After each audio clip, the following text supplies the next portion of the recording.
kalau kita sedang bertengkar dengan pasangan, minimal jangan lakukan 3 hal ini. Apa itu? Yang pertama adalah ketika bertengkar sekeras-kerasnya dengan pasangan kita, jangan sampai KDRT. Ini pesannya untuk para laki-laki di luar sana.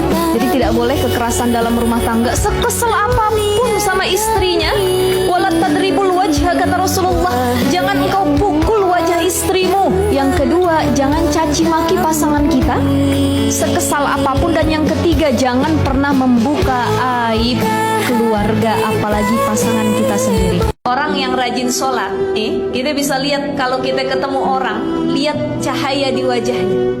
Jadi orang kalau dia ahli wudhu, ahli sujud, sholatnya di awal waktu, itu bisa ngelihat kita nih.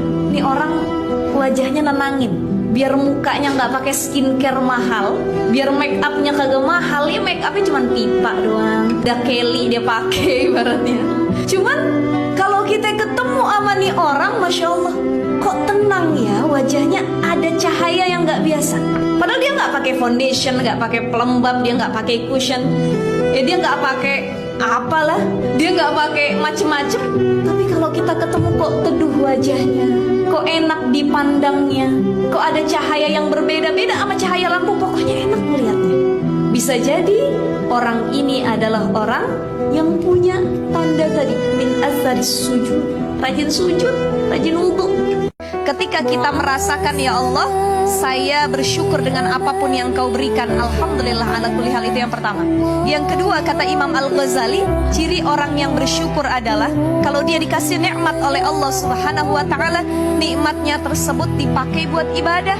Ya walaupun muka saya nggak cantik-cantik banget, walaupun muka saya nggak tampan-tampan banget, walaupun saya tidak begitu kaya, tapi dengan apa yang saya miliki, saya berjanji bahwa saya akan mendedikasikan diri saya sepenuhnya untuk beribadah kepada Allah Subhanahu wa ta'ala. Jadi ketika kita insecure dalam hal duniawi, itu sangat salah. Berarti kita tidak bersyukur dengan pemberian Allah. Tapi yang harus kita syukurkan adalah ketika kita melihat orang lebih banyak amal ibadahnya, itu harus kita insecure. Allahu a'lam. Yang kedua, ikhlas. Setiap takdir keadaan yang sedang kita jalani, apapun yang sedang kita hadapi, setiap episode kehidupan yang kita lakoni, alhamdulillah, alhamdulillah ya Allah, alhamdulillah, ikhlas. Lebih mengenal Allah, ya Allah, saya diuji dengan yang paling saya cintai. Ingat ibu-ibu, Allah akan menguji kita dengan perkara yang paling kita cintai. Apa yang ibu cintai? Suami ibu yang akan diuji. Apa yang ibu cintai? Anak ibu yang akan diuji. Apa yang paling kita cintai? Harta kita akan diuji. Oh, saya cinta sama emas berlian saya, ustazah. Dalam satu kotak ada ratusan gram emas yang saya taruh, belum emas batangan dan lain sebagainya. Cinta, makanya jangan terlalu cinta. Allah ngasih pesan, wa asa an tuhibbu syai'an wa huwa syarrul lakum. Yang kamu cinta ternyata buruk buat kamu. Yakinlah bahwa tidak ada orang tua yang membenci anaknya, itu nggak ada. Beliau pun melakukan luka pengasuhan sama kita itu karena beliau pun sedang dalam kondisi terluka. Semua orang tua menginginkan yang terbaik buat anaknya. Semua orang tua ingin juga yang terbaik buat anaknya.